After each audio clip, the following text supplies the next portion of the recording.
ಕೇರ್ಪುರ ಕ್ಷೇತ್ರದ ಸಾರ್ವಜನಿಕರ ಬಹುದಿನಗಳ ಬೇಡಿಕೆಯಾದ ಪ್ರತಿ ಮನೆಗೆ ಕುಡಿಯಲು ಕಾವೇರಿ ನೀರು ಕೊಡುವಂತಹ ಪುಣ್ಯದ ಕಾರ್ಯಕ್ಕೆ ಕೇರ್ಪುರ ಕ್ಷೇತ್ರದ ಜನಪ್ರಿಯ ಶಾಸಕರಾದ ಬೈರತಿ ಬಸವರಾಜರವರು ಶ್ರೀ ಕಾವೇರಿ ಮಾತೆಗೆ ಪೂಜೆ ಸಲ್ಲಿಸುವ ಮುಖಾಂತರ ಹೊರಮಾವು ವಾರ್ಡ್ನ ಹೊಯ್ಸಳ ನಗರದ 3ನೇ ಮುಖ್ಯ ರಸ್ತೆ ಬಳಿ ಚಾಲನೆ ನೀಡಿದರು.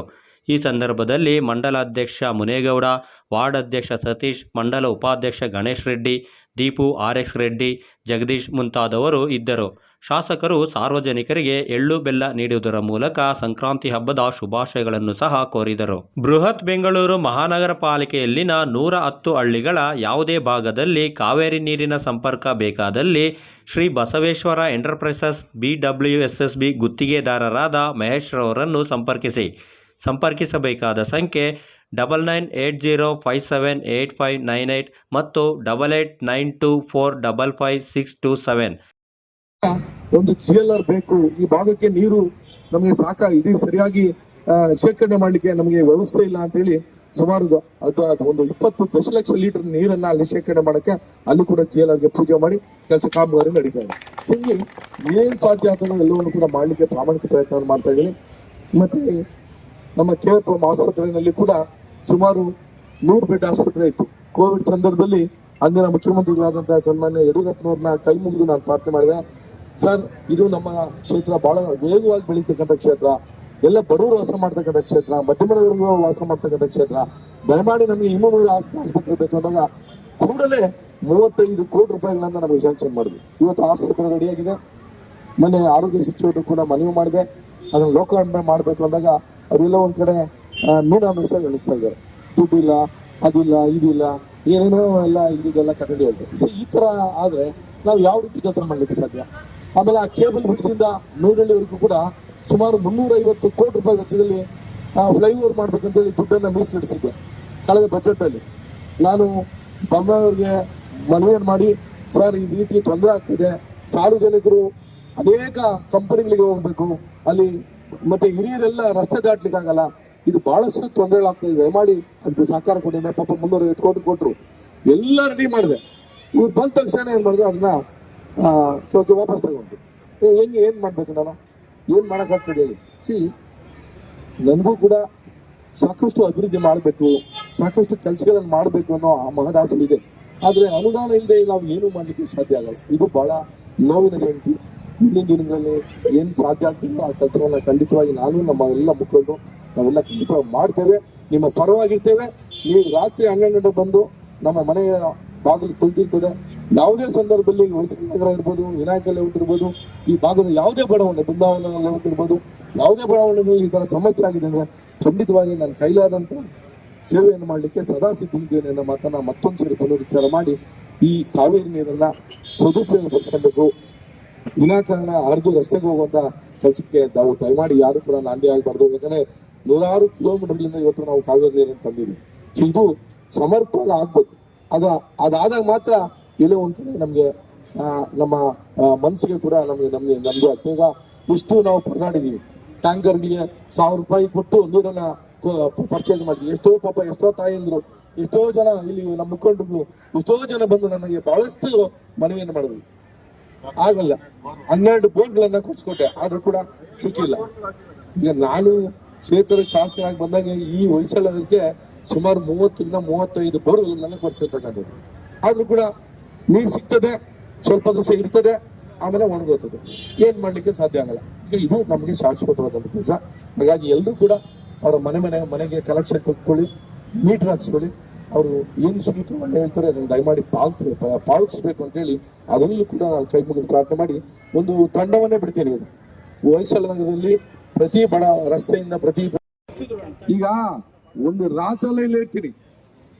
ಈಗ ಬೆಳಗ್ಗೆ ಬಂದ್ರೆ ನಾನು ತಿಂಡಿ ಇಲ್ಲೇ ಕೊಡ್ರಿ ನಮ್ಗೆ, ರಾತ್ರೆಲ್ಲ ಇಲ್ಲೇ ನಿಂತಿರ್ತೀನಿ, ಪ್ರತಿ ಬೀದಿ ನಿಂತಿರ್ತೀನಿ.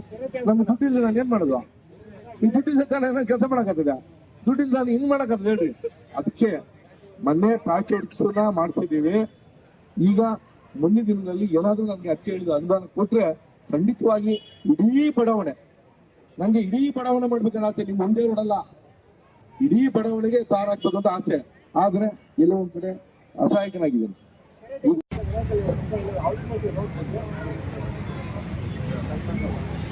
ಈಗ ಏನಾಗಿದೆ, ಬಸ್ ಕೊಡ್ತಾರೆ, 1 ತಿಂಗಳು ಬಸ್ ಬಂತು, ನಾನು ಲಾಸ್ಟ್ ಟೈಮ್ ಮಾಡಿಸಿದ್ದೆ. ನೋಡಿ ಒಂದ್ ನಿಮಿಷ, ಅದೇನಾಗ್ತದೆ ಅವ್ರಿಗೆ ಬಸ್ಸಿನ ಆ ಏನು ನಾರ್ಮ್ಸ್ ಇದೆ, ಅದಕ್ಕೆ ಬಸ್ ತುಂಬಾ ಜನ ಪ್ರತಿನಿತ್ಯ ಆ ಟ್ರಿಪ್ಗೆ ಏನಾಗಿದೆ, ಆ ಟ್ರಿಪ್ಗೆಲ್ಲ ಓಡಾಡ್ಬೇಕು. ಖಾಲಿ ಬಂದ್ರೆ ಅದ್ ನಿಲ್ಲಿಸ್ತಾರೆ. ಈಗ ನಾನು ಬಂಜಾರ ಬಡಾವಣೆಗೂ ಹಾಕ್ಸಿದೆ, ನಾನೇ ಓಡಿಸ್ಕೊಂಡೆ ಒಂದು ಬಸ್ನ, ಅಲ್ಲಿಂದ ಓಡಿಸ್ಕೊಂಡು ಬಂದೆ. ಸೊ ಆದ್ರೂ ಕೂಡ ಕೆಲವು ದಿವಸಗಳಾದ್ಮೇಲೆ ಅಲ್ಲಿ ಜನ ಯಾರು ಹೋಗ್ತಾರೆ ಆಗ್ಬಿಟ್ರು ಬಸ್ ನಿಲ್ಲಿಸ್ತಾರೆ. ಇದು ನಮ್ಗೆ ಆಗಿರ್ತಕ್ಕಂಥ ತೊಂದರೆ. ಖಂಡಿತವಾಗಿ ಅದನ್ನು ಕೂಡ ಪರಿಗಣನೆ ಮಾಡೋಂಥ ಕೆಲಸ ಖಂಡಿತವಾಗಿ ಮಾಡ್ತೇನೆ. ಮತ್ತೆ ಏನಂದ್ರೆ ಇದಕ್ಕೆಲ್ಲ ಮಾಡಬೇಕು ಅಂದ್ರೆ ನಮಗೆ ಅನುದಾನ ಬಹಳ ಮುಖ್ಯ. ಅನುದಾನ ಇವತ್ತಿಗೂ ಕೂಡ ನಮಗೆ 1 ಕೋಟಿ ರೂಪಾಯಿ ವರ್ಮ ಅವಾರ್ಡ್ ಕೊಟ್ರೆ ನಾನು ಎಲ್ಲಿ ಕೆಲಸ ಮಾಡೋದು ಹೇಳಿ. 10 ಕೋಟಿ ರೂಪಾಯಿ ಕೊಟ್ಟಿದ್ದಾರೆ. ಈ 2 ವರ್ಷದಲ್ಲಿ 10 ಕೋಟಿ ರೂಪಾಯಿ ಬಿಡುಗಡೆ ಮಾಡಿದ್ದಾರೆ. 10 ಕೋಟಿ ರೂಪಾಯಿಯಲ್ಲಿ ಸುಮಾರು 10 ವಾರ್ಡ್ಗೆ, 1 ವಾರ್ಡ್ಗೆ 1 ಕೋಟಿ ರೂಪಾಯಿ ನಾವು ಕೆಲಸ ತಗೊಂಡ್ರೆ ಯಾವ ರಸ್ತೆ ಕೆಲಸ ಮಾಡ್ಲಿಕ್ಕೆ ಆಗ್ತದೆ, ಯಾವ ಇದು ಮಾಡ್ಲಿಕ್ಕೆ ಆಗ್ತದೆ, ಎಲ್ಲಿ ಲೈಟ್ ಹಾಕ್ಸ್ಲಿಕ್ಕೆ ಆಗ್ತದೆ, ಯಾವ ಚರಂಡಿನ ನಾವು ಹಾಕಿ ಚರಂಡಿ ಮಾಡ್ಲಿಕ್ಕೆ ಆಗ್ತದೆ, ಸಾಧ್ಯನೇ ಇಲ್ಲ. ನಾನು ಕಳೆದ 5-6 ಸಭೆಗಳಲ್ಲಿ ಕೂಡ ಪತ್ರಗಳನ್ನು ಕೂಡ ಕೊಟ್ಟಿದ್ದೇನೆ. ಸುಮಾರು 200 ಕೋಟಿ ರೂಪಾಯಿ ಕೊಟ್ಟರೆ ನಮ್ಮ ವಿಶೇಷವಾಗಿ ನಮ್ಮ ವರ್ಮ ವಾರ್ಡು ಬಹಳ ದೊಡ್ಡ ವಾರ್ಡು, ಸುಮಾರು 1,40,40,000 ನಾಗರಿಕರು ಇರ್ತಕ್ಕಂಥ ಪಾಪ್ಯುಲೇಷನ್ ಇರ್ತಕ್ಕಂಥ ವಾರ್ಡು. ಇದಕ್ಕೆ ಸುಮಾರು 30-40 ಕೋಟಿ ರೂಪಾಯಿ ಆದರೂ ಇದ್ರೆ ನಾವು ಏನಾದರೂ ಸ್ವಲ್ಪ ಕೆಲಸಗಳನ್ನ ಮಾಡ್ಲಿಕ್ಕೆ ಸಾಧ್ಯ ಆಗ್ತದೆ ಅನ್ನೋ ಮಾತನ್ನು ಹೇಳಿದ್ದೀನಿ. ಇದರೊಂದು ಕೂಡ ಅವ್ರಿಗೆ ಯಾವುದನ್ನು ಪ್ರತಿಕ್ರಿಯೆಯನ್ನು ಕೊಟ್ಟಿಲ್ಲ. ಮುಂದೆ ಏನಾಗ್ತದೆ ನೋಡೋಣ. ನಾನಂತೂ ಕಾಯ ವಾಚ ಮನಸ ಹೊಯ್ಸಳ ನಗರದ ಅಭಿವೃದ್ಧಿ ವಿಚಾರದಲ್ಲಿ ನಾನು ಪ್ರಾಮಾಣಿಕವಾಗಿ ನಿಮ್ಮ ಜೊತೆ ಇದ್ದೇನೆ ಅನ್ನೋ ಮಾತನ್ನು ನಾನು ಹೇಳಿಕೆ ಬಯಸ್ತೇನೆ. ಆಮೇಲೆ ಕೆರೆ ಕೂಡ ಮತ್ತು ನಾನಿದ್ದಂಥ ಸಂದರ್ಭದಲ್ಲಿ ಕೆರೆ ಅಭಿವೃದ್ಧಿ ಆಗ್ತಾ ಇದೆ. ಅದಕ್ಕೆ ಇನ್ನೂ ಸ್ವಲ್ಪ ಕೆಲಸಗಳಿದೆ, ಅದಕ್ಕೂ ಕೂಡ ಅನುದಾನ ಕೊಡ್ತಾ ಇದೆ. ಈಗ ಆ ಕೆರೆ ಫುಲ್ ಮೊನ್ನೆ ಕರೆದ ಅಧಿಕಾರಿ ಮೀಟಿಂಗ್ ಮಾಡಿ ಆ ಕೆರೆನ ಸಂಪೂರ್ಣ ಫಿನಿಶ್ ಮಾಡಿ ಬೇಗ ಅದನ್ನ ಲೋಕಾರ್ಪಣೆ ಮಾಡೋಣ ಅಂತ ಹೇಳಿದ್ರೆ, ಸರ್ ಅದಕ್ಕೆ ನಮಗೆ ಬಿಲ್ ಕೊಟ್ಟಿಲ್ಲ, ಬಿಲ್ ಕೊಟ್ಟಿದ್ರೆ ನಾವು ಎಲ್ಲಿ ಕೆಲಸ ಮಾಡೋದು ಅಂತ ಹೇಳಿ ಅವರು ಆ ಗುತ್ತಿಗೆದವರು ಹೇಳ್ತಾರೆ. ಸೊ ಇದು ದೊಡ್ಡ ನಮಗೆ ಸಮಸ್ಯೆ ಹೇಳ್ಬೇಕು. ಹಾಗಾಗಿ ಖಂಡಿತವಾಗಿ ಆ ಕೆರೆ ಮುಖ್ಯವಾಗಿ ಮಾಡಿ ನಿಮ್ಮೆಲ್ಲರಿಗೂ ಕೂಡ ಅಲ್ಲಿ ವಿಹಾರವನ್ನು ಮಾಡುವಂತ ಒಂದು ಒಳ್ಳೆಯ ವಾತಾವರಣವನ್ನು ನಿರ್ಮಾಣ ಮಾಡುವಂತ ಕೆಲಸ ಖಂಡಿತ ಹೋಗ್ಬೇಕು. ಯಾಕಂದ್ರೆ ನೀವು ನೋಡಿದ್ರೆ ಅಗ್ರಕೆರೆ ಈಗ ಈ ಭಾಗದಲ್ಲಿ ಸಾಕಷ್ಟು ಜನ ನೀವು ಅಗ್ರಕೆರೆಗೆ ಹೋಗ್ಬೇಕಾದ್ರೆ ನೋಡಿದ್ರೆ ಎಷ್ಟು ಅಂದವಾಗಿ ಅದನ್ನ ಬಹಳ ನೀಟಾಗಿ ನಾವು ಮಾಡಿರ್ತಕ್ಕಂಥದ್ದು ನೀವು ನೋಡ್ತೀವಿ ನಿದರ್ಶನ. ಹಾಗಾಗಿ ನಾನು ಈಗ ಬರ್ಬೇಕಾದ್ರೆ ಕೂಡ ಅಲ್ಲಿ ಯಾರು ಗಾರ್ಬೇಜ್ ಕ್ಲೀನ್ ಮಾಡ್ಬೇಕಾದ್ರೆ ಆ ರಸ್ತೆಯಿಂದ ನಮ್ಮ ರೈಲ್ವೆ ಟ್ರ್ಯಾಕ್ ಇಂದ ಬರ್ಬೇಕಾದ್ರೆ ಅವಾಗ ಈಗ ಕೂಡ ಬೈದು ಬಂದೆ, ಈ ರಸ್ತೆ ಬಹಳ ನೀಟಾಗಿರ್ಬೇಕು, ನೀಟಾಗಿ ಗಿಡ ಪಡ ಎಲ್ಲ ಬೆಳೆದ್ರೆ ನಾನು ಕ್ಲೀನ್ ಮಾಡಿ ಅಂತ ಇನ್ನೂ ಕೂಡ ಸೂಚನೆ ಕೊಟ್ಟು ಬಂದೆ. ನಾವು ಕೂಡ ಅಷ್ಟೇ ಜವಾಬ್ದಾರಿ ನಮ್ಮ ಜವಾಬ್ದಾರಿಯನ್ನು ನಾವು ತಗೊಂಡ್ಬಂದ್ವಿ. ರಸ್ತೆಯಲ್ಲಿ ಕಸ ಎಸ್ಬೋದು, ರಸ್ತೆಯಲ್ಲಿ ಕಸ ಎಸ್ಬಿಟ್ಟು ಹೋಗೋದು, ಸೊ ಇದನ್ನು ಕೂಡ ಮಾಡ್ಬೇಕು. ಕಾರಲ್ಲಿ ಹೋಗ್ತಾ ಎಸ್ಬೇಕು. ನಾನೇ ಎಷ್ಟೊಂದು ಸರಿ ನೋಡಿದ್ವಿ, ನಾನು ಗಾಡಿಯಲ್ಲಿ ಬರ್ಬೇಕಾದ್ರೆ ನೋಡ್ತಾ ಇರ್ತೀನಿ. ಸೊ ಇದು ಆಗ್ಬಾರ್ದು. ನಮಗೂ ಕೂಡ ನಮ್ಮ ಬಡಾವಣೆ, ನಮ್ಮ ಹೊಯ್ಸಳ ಬಡಾವಣೆ, ಈ ಬಡಾವಣೆ ನಾವು ಶುಚಿಯಾಗಿ ಇಟ್ಕೊಬೇಕು ಅನ್ನೋ ಒಂದು ಮನಸ್ಸು ನಮ್ಮ ನಾಗರಿಕರಲ್ಲಿ ಕೂಡ ಬಂದ್ರೆ ಖಂಡಿತವಾಗಿ ಅದಕ್ಕೆ ಒಳ್ಳೆ ಒಂದು ಇದಾಗ್ತದೆ. ಸೊ ಅವಾಗ ನಾವು ಕೂಡ ಇಲ್ಲಪ್ಪ ಬಹಳ ಚೆನ್ನಾಗಿದೆ. ಈಗ ನೋಡಿ LED ಲೈಟ್ಸ್ ಇವತ್ತು ಒಂದು ಲೈಟ್ ಹಾಕ್ಸಕ್ಕಾಗ್ತಲ್ಲ, 2 ವರ್ಷದಿಂದ ನಾವು ಹೇಳ್ದ ಎಷ್ಟು ಲೈಟ್ ಬೇಕಾ ಇಲ್ಲಿ ಎಲ್ಲ ಕಮ್ಮಿ ಹಾಕ್ಸ್ತೀವಿ. ಇವತ್ತು ಬಹಳ ತೊಂದರೆಗಳ ಆಗಂತ ಪರಿಸ್ಥಿತಿ ನಿರ್ಮಾಣ ಇದೆ.